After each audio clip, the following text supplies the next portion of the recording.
Cepat. Dua, agak naik level dosanya. Ini satu contoh dosa ini agak besar yang ini. Bahkan dosanya bisa lebih dahsyat kalau direncanakan, diniatkan. Misal, maaf ya, maaf.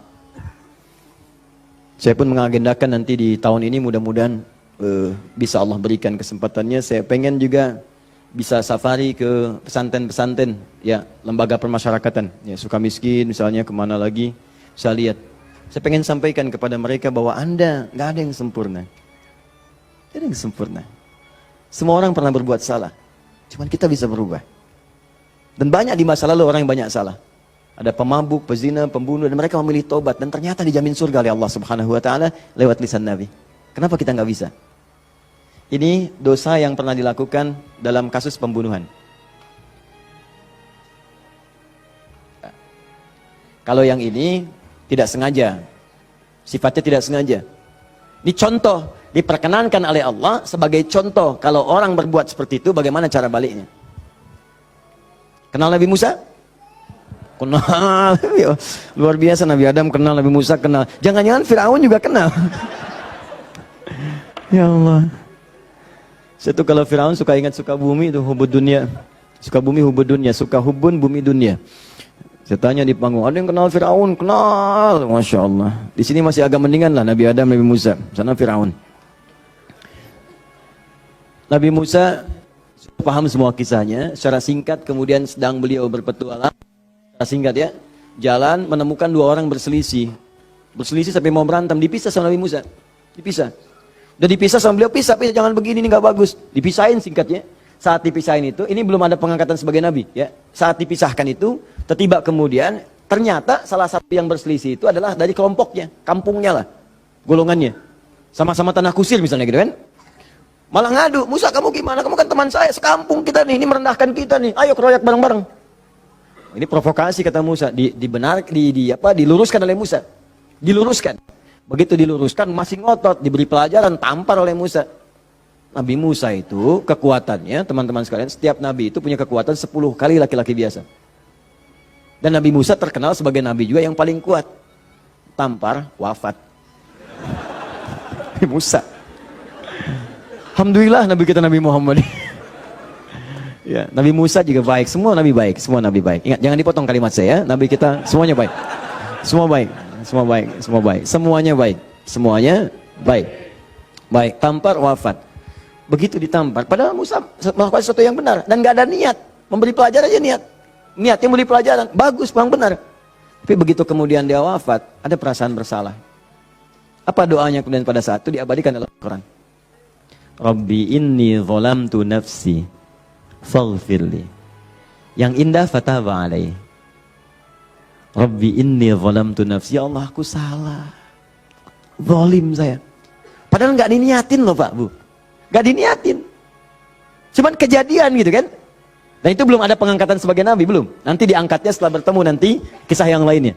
Di secara singkatnya, terjadilah peristiwa itu, lalu turunlah kemudian diabadikan doanya dalam Al-Quran. Rabbi inni zalamtu nafsi. Jadi kalau ada di antara kita, misal, pernah berbuat siapapun, tingkat kesalahannya sampai ke sini, tidak sengaja, atau pernah berbuat yang serupa, cepat taubat.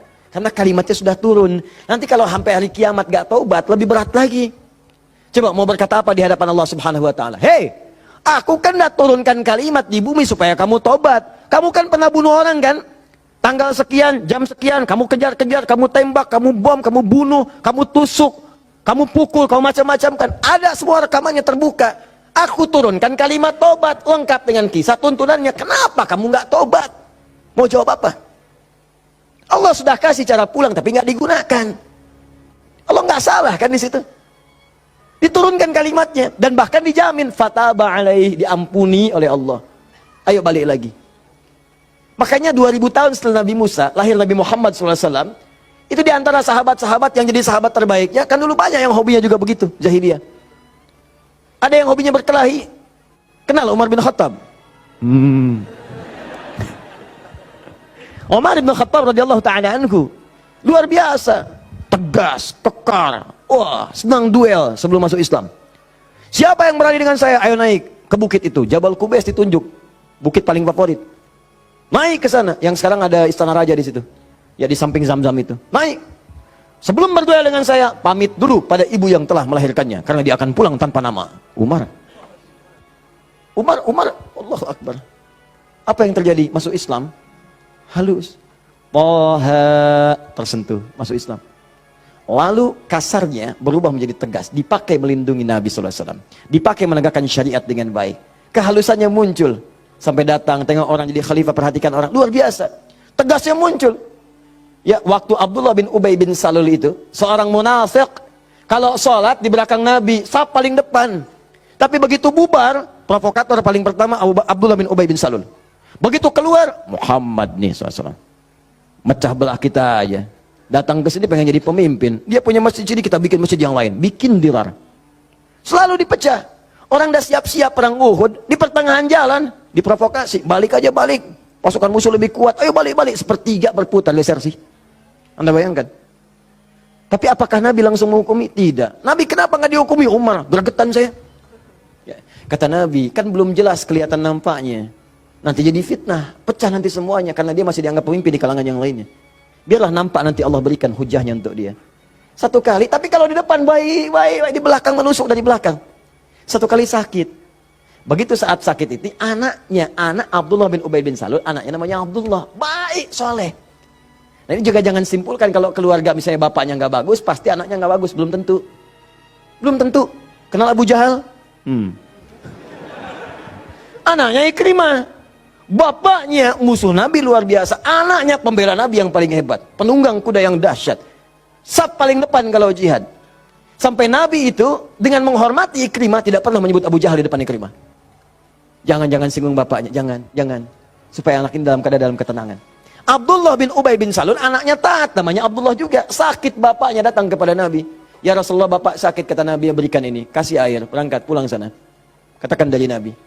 Datang senang pulang. Ya abadi, papa ini dari Nabi. Apa sih Muhammad? Lempar, habis. Sampai sekarat disampaikan, datanglah Nabi ke rumahnya. Tapi nanti saat turun surat Taubah itu untuk dilarang menyolatkan. Begitu datang ke tempatnya, apa yang dikatakan? Manjanya luar biasa.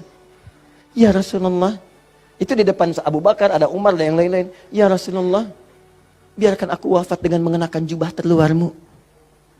Apa kata Umar? Ya Rasulullah, izinkan aku memenggal kepalanya. Itu cuman jubah aja kok, pakai. Dia meninggal.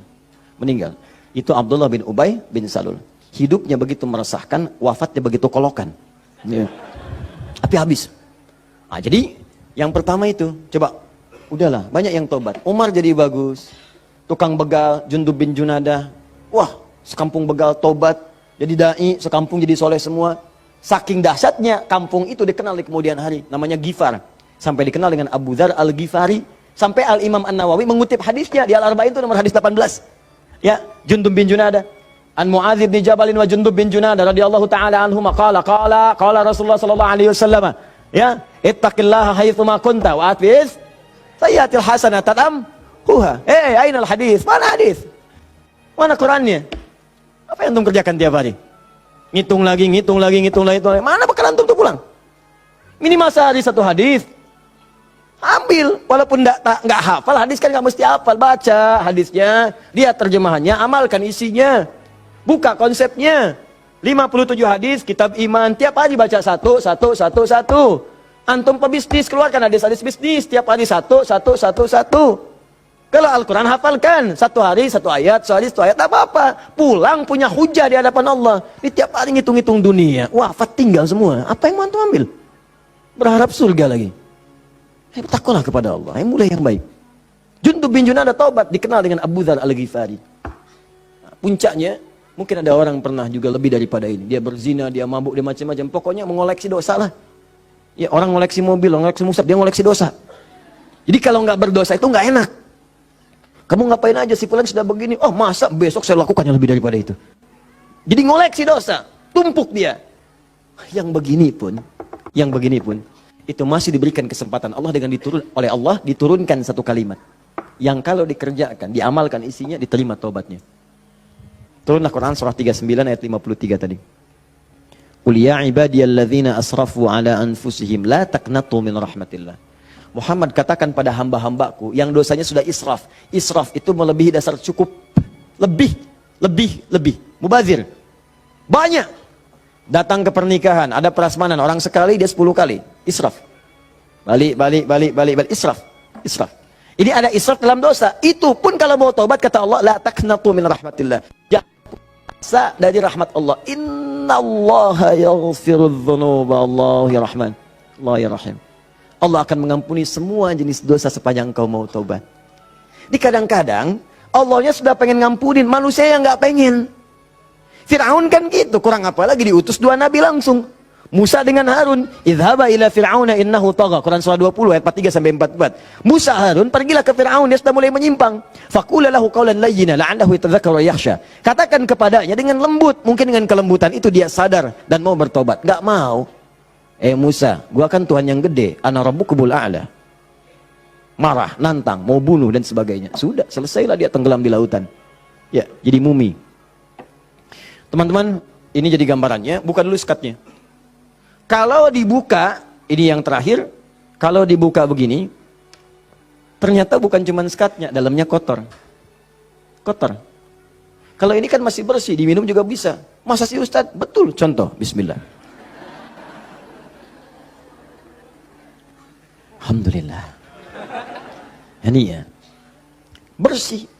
Tapi kalau kotor, siapa yang mau minum? Tidak ada. Maka kalau minuman bercampur kotor, di sini ada kotoran misalnya kan? Ya, maaf. Masuklah kotoran yang sudah bernajis, kotor. Apakah mungkin akan diminum? Tidak. Yang dilakukan pasti akan dibuang dulu, cuci dulu. Jadi kadang-kadang sekatnya sudah dibuka, tapi haramnya belum keluar. Memang taubat dari dosa-dosa, misalnya, mohon maaf, dosa untuk menipu.